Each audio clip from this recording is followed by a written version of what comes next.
Thank you so much, Michael and Kathy. And I wanted to pick up on something that Kathy said right at the tail end, which was, and the parents put their cell phones down. So I wanted to hear from all of you, but actually, Rosemary, particularly from you, since you represent the media, and the media is mediated through technology. Is this decrease in play, a lot of the things that the report that Michael and Kathy co-authored with their other colleagues and the Children's Commissioner report, is technology to blame? Like why is this happening? It's a very good question. And I do represent the media. I represent the positive side of children's media. Sesame Workshop is the creator of Sesame Street and other programming, and I'm going to be highlighting a new program with my next opportunity. But our goal, our mission has always been to help kids grow smarter, stronger, and kinder, and to really take a playful approach to learning and a whole child approach. We're not a literacy show or a math show or a social emotional show. We're really addressing all development in children. And I'm glad to see that PBS is represented here. They're our long-time partner, our first distribution partner, and we're about to celebrate our 50th anniversary on November 10th, 2019. And our new distribution partner, HBO. So I'm going to say that it's not a simple answer, yes or no. Yes, media can be a disruptor. Yes, it could be a time suck. It could be a time suck for children as well as adults. Now keep in mind, you are role models to children. So I'm going to ask you to all take a look at your own media use, especially when you're with children. But media, they're tools. And as I said, I'm on the positive side because we tend to use media as a positive tool, as a positive resource. Because when we talk about increasing playtime, there's also a lot of judgment on parents. And so I also want to represent parents, and I'm going to be sharing some research that we have, that we've conducted with parents. We need to show them what this looks like. And so that's why I love working with Kathy and seeing what Kathy's doing, because she's not just saying, go out and play, she's showing you how to play. And so media can be used as a positive resource to show what it looks like. Now, media can be a very easy thing to blame. It's probably one of the first things that we cite, Well, it's because of technology. It's because children are spending so much time with technology.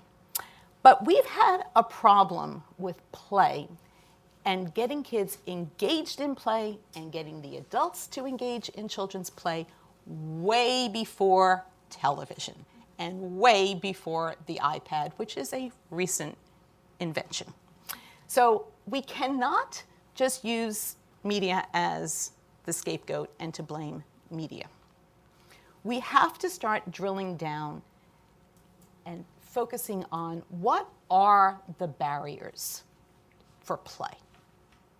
Why is it that parents don't understand the value of play? Why is it that parents don't understand how their children are learning and across content domains? And that's the wonderful presentation by Michael. They're learning across content domains. So many important skills. Who is highlighting these associations between play and learning? So before we blame media, we've got to think about who are the stakeholders to really describe how learning is occurring. Now, we talked about play on a continuum. There's free play all the way to structured play. Now, parents have some understanding of free play. They value it. They don't understand all the learning that is associated with it, but it's important for my child to play. So the prescription, play every day, yeah, my child can play. They also understand the value of structured play and games, sports and games. However, I've been to enough soccer games and basketball games through my son's lifetime that I know that parents have corroded and corrupted the sports as well and are very aggressive. You have to hear on the sidelines what parents are saying to their children. I'm horrified, the aggression that is going on, and the bullying by coaches and the bullying by parents. And there's bullying among team members as well. But that middle ground, that guided play, they are clueless. I'm sorry to say, Kathy. I know. But they're clueless. They have no idea. Parents are clueless? Parents are clueless. They have no idea what guided play is. They have no idea how to facilitate it, how to initiate it, and they don't know the role that they have in guided play. Because when they do engage, they, as you know, Kathy, they want to take over. Yep. And the child then loses agency. And that's when the learning is going to break down. Because, as Michael and Kathy said, it's got to be child-directed. There's got to be child agency in order to be associated with these learning outcomes. And what's important with Kathy's work is that we know that there are spaces that could help parents. And Michael talked about Children's Museum, the Please Touch Museum. But Kathy now is bringing it to the supermarkets and the libraries and the park bench. So it really is that think out of the box. And I've been inspired to use media now to hopefully facilitate and to educate the adults in children's lives to learn more about what guided play is all about. And can you tell us how to do that? How do you do that? How do you help parents understand what guided play is? How do you, yeah. Well, I guess because I've spent a lot of time with Kathy and others at LEGO, Right. and on an advisory board with them, that I decided that when we had an opportunity to create a new television program, that I wanted the show to be inspired and infused by a guided play curriculum. And that was a think out of the box kind of approach. Because in the world of children's television, it's usually, we're going to have a show about creative problem solving. That's nice, but that label could be placed on most children's programming because there's always a problem to solve, and most people in television shows solve it creatively. I wanted a different approach. So when I was given this opportunity with this concept called Esme and Roy Monster Sitters, it's a little girl who lives in a monster town, and her best friend is Roy. He's an adult monster, and they have a babysitting service. And I said to myself, sort of what Kathy says, how did you play as a child? Well, I had a babysitting service when I was around 12, 13 years old. And I'm sure as you all think about your childhood, you've had many experiences babysitting children. What do you do with a babysitter? You play, right? You're all excited when the babysitter shows up. You want to play. I didn't have all those play tools back then, but I was playful. But there's always a problem. I've never had very easygoing kids, I guess. But there's always a problem always arises. So this show is an opportunity to model mindfulness strategies to help a child regulate his or her emotions. But, and I asked Kathy if I could do this, I wanted to expand this definition of guided play a little bit. The babysitters, monster sitters, Esme and Roy, they are very observant of what's going on with the child's interest in what they're playing in the home. So when the play arises, they're using what the child is interested in as a way of solving the problem. So yes, there's a learning outcome, a learning goal associated with the play, and we're modeling 3 types of play. Pretend play, maker play, and game-based play with rules.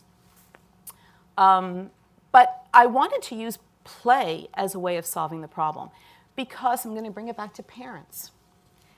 Parents are very interested in strategies that will help them. We have to reach parents where they are. So the research that we did with parents, they're saying, this takes a lot of time. You want me to spend all this time in play? I can't do that. I don't know how to do that. I don't have the materials to do that. I don't have the space to do that. My apartment is small. I don't have a nearby playground to play. So I wanted to model through this program, yes, it's for children, but I'm hoping that the child will bring the adult into a co-viewing situation. And thank you, the American Academy of Pediatrics, for advocating for co-viewing, because we need parents to be involved in their children's media experiences. And so I don't know, do you want to show a clip? Yeah. Were you able to bring a clip? Yes, I was able to bring a clip. Excellent. Yeah, let's see it. Okay, if I could just set this up. This character, Simon, loves to read. And he's been following this series of books, and this new book just came out in the series. And his grandmother left. She's an actress, and she accidentally took the book with her. Now, Simon, was so excited to read the book with Esme and Roy, his monster sitters. So when he finds out that the book is gone, that his grandmother has the book, and now he has to wait until she comes back, he has a meltdown. So after they calm him down, familiar. Right. After they calm him down, I had one of those yesterday. they engage in playtime as a way of helping Simon delay gratification, which is an executive function goal. Great. Simon, Yep. we may not be able to read your Mighty Monster book, but what if we act it out? Act it out? But I don't know how the story goes. That's okay. We can make it up. You can play Mighty Monster. And Willie can play Super Willie. Huh? Can you guys be in it too? Can we? Can we? Ho ho! I don't know. Can we? Of course we can. Get ready, guys. It's playtime. So we're using lots of cardboard, paper, tape. She's got a monster case filled with supplies. Everything is handmade. Da-da-da-da-da-da! Mighty Monster is here to save the day! How does the story start? Once upon a time, in a galaxy far away, Mighty Monster was minding his own business when he heard a cry for help. Oh, that's my part. Eek! Help! Help! Something terrible has happened! Psst! What happened? Some fancy jewels were stolen by a space alien. A space alien? What'll we do? What'll we do? Mighty Monster will help you. So Mighty Monster flew into space. Roy, can you help me fly? You got it. So you can see here, this is clearly child-directed. Esme and Roy are there to scaffold, to guide, and they reenact this whole Mighty Monster story. It was really important for me to end every episode with a button, a message to parents, because once again, I wanted to make that connection between learning through play and learning outcomes. So there's always a message at the end explaining what learning came from this play. So when his grandmother comes back with the book, he says, oh, I'll read it later because when we acted it out, I had so much fun. And then Esme and Roy tell the grandmother that this type of play helped him wait, it's a strategy to help him wait until you came back with a book. Right. Thank you, Rosemary. It's always great to see videos, isn't it? To just bring things to life. And I have a question for you, and actually maybe Catherine, you can help us answer it, which is, we have out front one of the reports we passed out is from the Lego Foundation, and it is their Play Well 2018 report, and they surveyed almost 10,000 parents in 9 countries, US, Mexico, Russia, China, very diverse, representative, and 90% of all the respondents said that play was real, of these parents said play is really important for a bunch of 21st century skills, for creativity, for, sort of getting along with kids. So in that survey, parents think play is really, really important. So, how do we square these? That is it the nuance that they understand free play but not guided play, or is it something to do with sort of the education system? Catherine, you have a deep expertise in the education system around sort of the pressures of solely academic success. How do those two things go together? This decrease in play, and yet this recent survey just came out that actually parents do see the value in play. Yeah, what I find so exciting about what you guys are all working on is I just think it's this tremendously needed balance that's been lacking for a long time in our society against this very strong bias towards school that we have.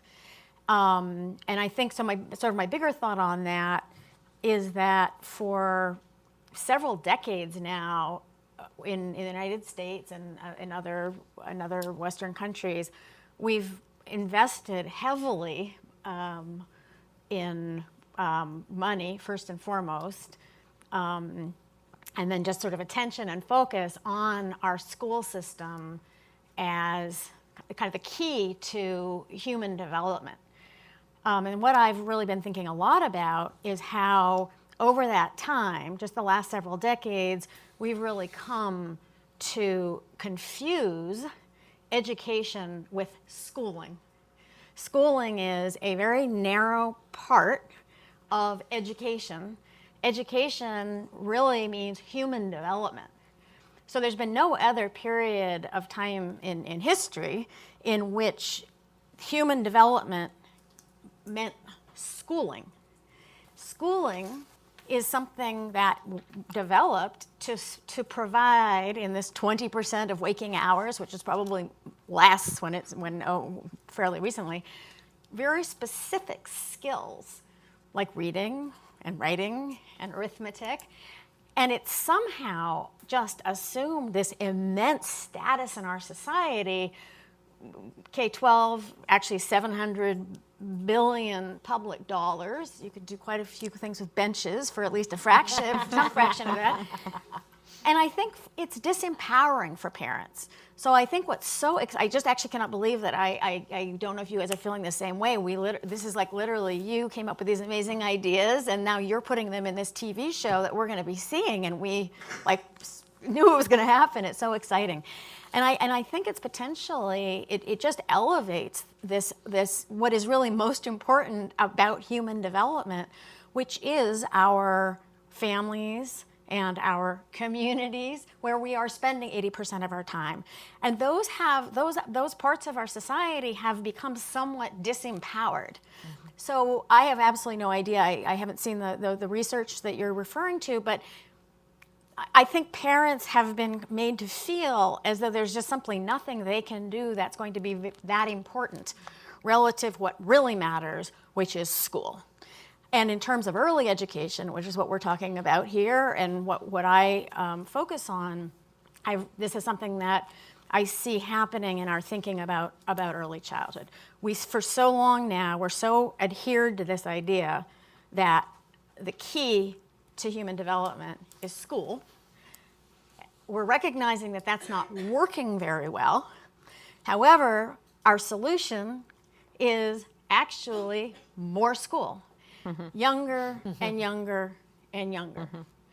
And what's so exciting to me about this is that in the early years, especially, this really underscores how that's a misguided approach to improving how we are developing new humans in our society.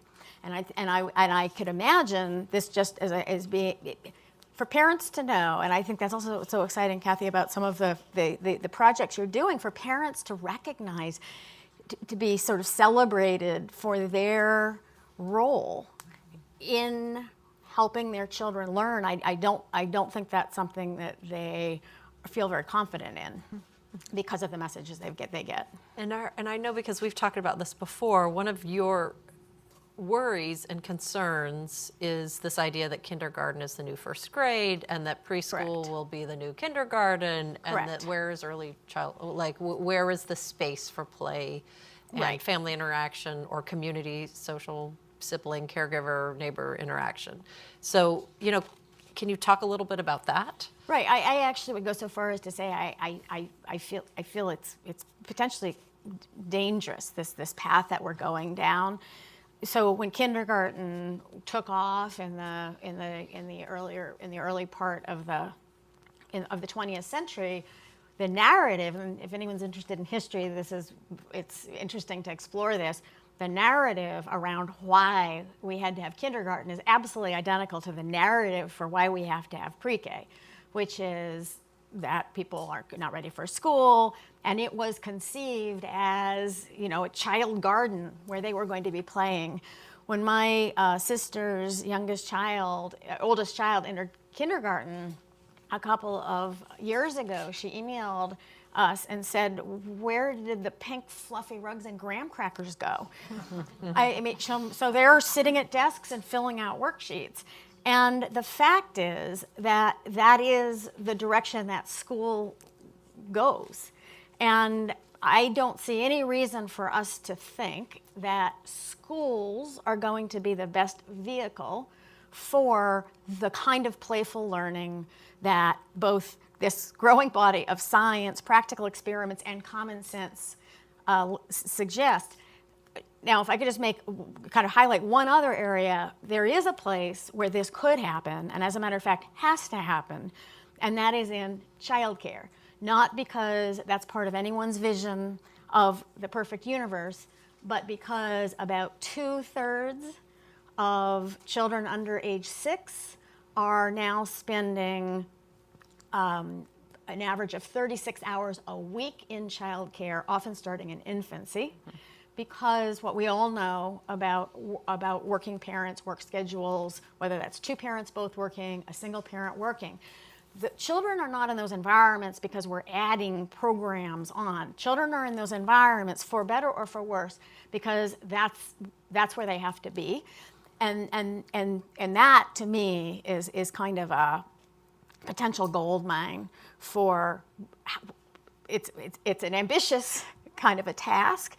But how do we help child care providers, whether that's kinder care or an individual home-based family provider, understand exactly what you guys have been talking about? To me, families, parents understanding this, and child care providers understanding this are really going to be the key to the nature of the childhood that American children have. And we can probably come back to this in the Q&A in a few minutes around this idea of, should we put our sights on daycare and childcare? Should we not go for universal pre-K, which is what you were implying, which is, of course, a big movement at the moment. But first, let me ask just a couple of quick questions before I open it up to the audience. Michael, I wanted to ask you, because you're involved with us here at the Center for Universal Education, and I've been hearing about this report for a little while now. Why was it so important that the American Academy of Pediatrics put this out as a clinical report? Like, what does that do? Well, I think it's a value statement to parents. Pediatricians have probably the most contact with parents of young children in the first 2 to 3 years. And so I think it's a value statement. Parents are under a lot of pressure about, doing everything right, doing everything perfectly in the first couple of years, and this drive for success. And I think to push back and say that there's a suite of skills that your child can learn. And, one of the rude awakenings I had was when a preschool teacher in the Bronx wrote something that she was crying because her supervisor told her to throw away the blocks. And, that's not what and this childcare teacher knew in her heart of hearts that was not the right way to go. So I think, pediatricians have a voice that's often listened to. They're busy, and I think this, will. But I pushed pretty hard for this, and I think it may have some. I've been surprised at the fact that the media has really picked it up, and it's gotten a lot of play. And it sounds like it's more than even just sort of media coverage. It's a credibility tool that directs sort of practice amongst not only pediatricians, but can be referenced by other people who take care of kids. Yeah, so I think it's to pediatricians, it's to parents, it's to preschool teachers. I think it's around curriculum, but I think that as a number of people have pointed out, I think we need to go deeper and show parents how to do this, not just to add another burden, to add more time, but to really show parents how to not take over, let the child lead, but scaffold that play so that kids can really learn what they need to learn from it. The guided play piece. Yeah. So one more question, and this is a quote from the report, and you or Rosemary or Kathy or Catherine, feel free to jump in, but I want to circle back to this question of technology. So you were very convincing, Rosemary. The problem's it's not the iPads. iPads was just invented, what, in 2010? 2010. 2010. Yeah. So, we've had this decline. The report talks about the decline in sort of children's play since 1981, and presumably it started before that, perhaps. But there is a quote in the report that says, real learning happens better person to person than machine to person interactions. Now, they're having just done a book on leapfrogging inequality and reviewed education innovations around the world. There's a lot of people out there who are working on adaptive learning and technology apps that help kids learn. What do you want to, so I feel like a lot of people would disagree with that. What do you guys want to say? Well, I think that it may have been a bit of an overreach, but I think the notion, I think the notion that that machine learning, if you look at it that way, in that construct, is not interactive. It's not two kids playing with an iPad. It's not a child and parent playing with an app. It's based on, for better or worse, that study of the Einstein flashcards compared to, or to children's language development based on watching something versus talking with a live person. Kathy, you wrote. Sorry, Michael. You wrote that study. You wrote that book. I did. Yep. Well, no, I mean, the way I look at it, and it's, as Rosemary said, it's a complicated question. And I view it as prompts and partners. I think when you have media that is going to prompt other adults to start having conversations, it's great. But when it plays partner and takes away some of the social, then it's not as good, especially for younger kids. And each time that it's been looked at in our literature, especially for the 3 and unders, little kids need people. So to the extent that you can create an app that gets parents asking questions or having discussions or whatever you're doing, and I've seen some wonderful stuff that's come out of Rosemary's shop. I mean, it's like amazing. Then it's really great because those interactions happen. I'll just say one more thing about it because I think there's a growing literature. Literally, stuff is coming out every week on this. We now believe that that back and forth that Michael talked about as attunement, and I'll talk about as contingency, that contingency between another social actor and the kid may be the magic sauce. And we have to make sure that we don't lose the magic sauce. There was. Can I just make a Yeah, comment please, on it? Catherine. I also want a chance. Okay. So I just Chime in, then we're going to go to the audience. Go ahead, Catherine. I just think that if somebody from, even 100 years ago were to be put in a time machine and arrive in this audience to hear this conversation, they would think it was the weirdest thing they ever heard. It's like these really fancy people standing up here and kind of talking about, we're discussing the research that shows that Humans are important. human development requires human interaction. I mean, this just goes to show how far we've come from what matters most. And there were two other things that I wanted to highlight. One is another piece of the picture that happens in childcare settings, in home-based childcare settings, and in families that is not happening in other parts of our society for children, is mixed age groups. So those monsters, that was a mixed age That's group. right. So, and that is, I now only see mixed age groups of children playing in the airport. And it's my obsession in the airport. I travel a lot. And you see babies, toddlers, they are not paying attention to the parents. They are paying attention. Their parents are exhausted, letting them run around in a way that doesn't happen anywhere else, right? And they are so focused on the children, whether their own siblings or other children of other ages. So I think that's a really key piece of the play, which was in those videos that you showed us. Yeah. Those are mixed age groups of kids in your video. That's a good point. That's a great point. And so I think that's another, and there was another thing I wanted to say, but I forgot. But I'll come back. Well, Yeah, okay. No, but if we're going to bring up media, I have to speak. Okay, I can't be. but short, or we yeah, can yeah. loop you back in because we want to no, go to the but audience. I want to say something because I think it's really important for us to remember that content matters. And content matters in the parent-child interactions as well as in the media experiences. There's good content and not so good content. So I get a little perturbed when we compare parent-child interactions to Baby Einstein videos, which were designed poorly. Terrible. And so our response, Sesame Workshop's response, was to come up with Sesame Beginnings. Once again, to model what does good parent-child interaction look like across different types of parents and caregivers in terms of we represented a father, a mother, a grandparent, and an aunt. And I think that's really important because not all media content's the same and not all parent-child interactions are the same. And we all know that there are sometimes negative parent-child interactions.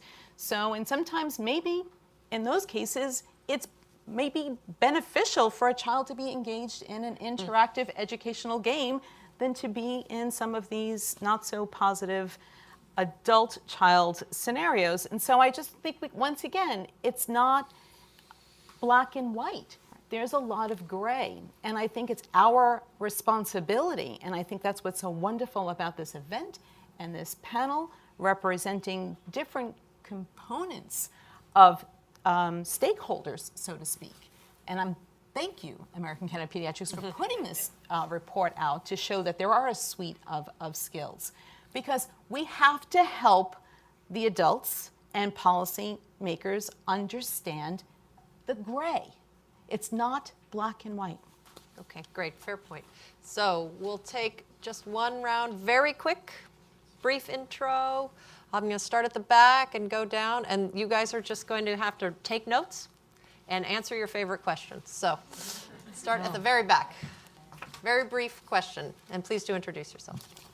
You can borrow mine. Okay, hi. My name is Katie Anise from Open Society I Foundation. don't know if that's on.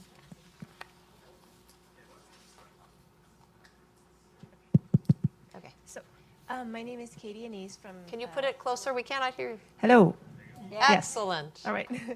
So, I'm Katie Anise, and I'm from Open Society Foundation. So, loved the, the mix of the interactions and the info you presented. I had a question on the other pendulum. Here we're talking about playful learning, assuming that we don't encourage play. And I want to ask a question, not as a professional, as a parent. So, my kid didn't have a chance. I'm an ECD person. So he's playing and learning all the time. You know, if you're brushing your teeth, he's counting 298 tiles on the walls. You know, putting on shoes, what happens if you put them backwards? What happens when you stop up the sink while you're brushing your teeth? So there's this constant play happening. But as a parent, you got to get to bed on time. You also got to get to school. I think parents know the sort of demands that we cope with in modern life. And we just came back from Zambia, and I observed some very interesting things in terms of parents who were highly loving, but demanded a lot, demanded executive function, self-regulation, self-control. And so I saw 4-year-olds who were actually brilliant, great social skills, and operating at the level of 9-year-old Zambians. And in another context, we were embedded in a Sri Lankan parenting context where the parents were expecting high level of performance, precision, expecting them to hear instructions, follow them, and complete them. So lots of persistence, but with love. And so these kids later, and their older siblings, performed very highly in science, technology, and the complex professional arenas that need a deep body of knowledge and attention to detail. So I want to ask you more about guided play, open-ended play, parent-directed play, and how do we, if we plant the expectations that we expect, where is the balance in terms of precision and detail versus open-ended and the result of getting innovative children versus children? Thank you. It's a really interesting, thoughtful. It's about cultural context and cultural expectations and like the balance between play. Over here. The back. No, she's standing up.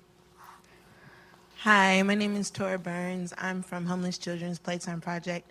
We're a nonprofit that serves families and children living in homeless shelters in D.C. My question, I had a 2-part question, but I know we don't have a lot of time. Yeah. My question is, how do you ensure that, first of all, I love Sesame Street. I think Sesame Street does a good job of this. I watched it this morning.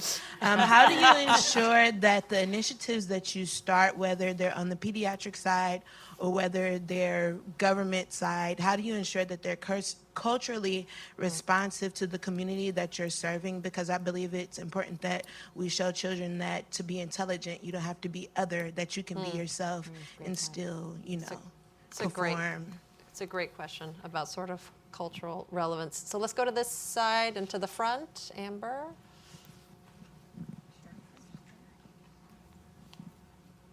Here. Hi, Jamila Larson, also from the Homeless Children's Playtime Project. Thank you so much for being here. One of the settings that we're trying to bring play is to the almost 1,000 children that live in shelter hotels in DC along New York Avenue that are completely hidden. And so we are setting up play programs and bringing that to them 4 evenings a week. And if you want to volunteer, come talk to us because we definitely need help. But my question is, how can we make cities and more non-traditional institutions value play? We're having an incredibly difficult time operating within the District of Columbia government as well as these non-traditional shelter settings who aren't even giving us basic access to the environment we need to set up these pop-up play times. So how do we help cities value play? And right here in the beginning. Thank you. Thanks, Amber Gove, Research Triangle Institute. And adding on to that, I guess I would love for the panel to comment on how we do a better job of enlisting our rapidly aging boomer population and seniors. When we build cities for 8 to 80, we've got some evidence around that. But how do we convince the AARP to join the AAP? Because we need more allies. The older folks are the ones who are voting and allocating scarce resources. How do we convince them that this is not a zero-sum game and this will benefit everyone? That's a great last question here. Heather in the front, in the blue. Hi, I'm Heather Simpson with Room to Read. One, are there any books that model this guided play as well to help inform our local language publishing? And 2, is there any research on play for older children as well? Not just the babies, but the youth. I think in particular, the books one, maybe you can find her afterwards, but the question of, is this just for young kids or is this play across the spectrum? Very last, Strobe Talbot, our former. What happens here. to recess? What happened to recess? Got pounded Okay. out of the school system. We will just take it just straight down, starting with you. Answer one, Catherine. Not all of them. Brief final comment. Yes. So I would say to the first question, I don't think anybody is saying that play is going to solve our pretty significant human development problems. There's a survey that came out recently by the National Association of Elementary School Principals that showed for the first time ever, every decade they do a survey of elementary school principals' number one concern. And the top concern is the increase in the numbers of children with emotional problems. 40% identified that as an extreme concern, 34% as a high concern. This is the first time ever that problem has even come into the top group. So I think that things like parenting styles and absence of play are all part of a bigger picture, but that get at the heart of how we are, as a society, how we are supporting children, how we're supporting families, and how we envision human development. Great, thanks. Kathy, I'm final going word to take and question. your second question, which was on cultural relevance. At least in learning landscapes, we took it super seriously. And we made sure that, we kind of know the principles, that is, you should have a puzzle. But what's on the puzzle is up for grabs. So when we went into Urban Thinkscape and Parkopolis and all of these projects, we met with the community. We asked them, would you want anything like this? What do you want for your kids? And they told us. And then we molded it around what they wanted. We created the puzzles, the spaces with the community, not to or at the community. And it was a joint project. I would say it was completely co-created. Urban Thinkscape was built by over 100 members of the community. We were all out there together, hammering it together. And I will tell you that it has been up since October of last year in West Philadelphia, in an area that is not considered a high-end area. There's not one bit of graffiti on that spot that we created.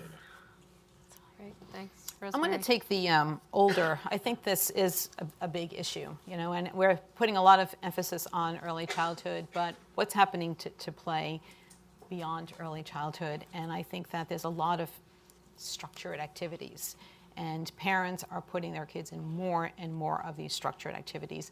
And when is their downtime? And I think that's when some of that media starts to seep into with these video games. So Esme and Roy, for me, they're play mentors. Thank you for picking up that. She's old enough to have a babysitting service with an adult character. And they're also playful with each other. So you start in their clubhouse and you end in their clubhouse. So you get to see them play as well as play during the time that they're with other children. But I think it's a big concern. Michael, final word. What happened to recess? How do you get the AARP on board with the AAP?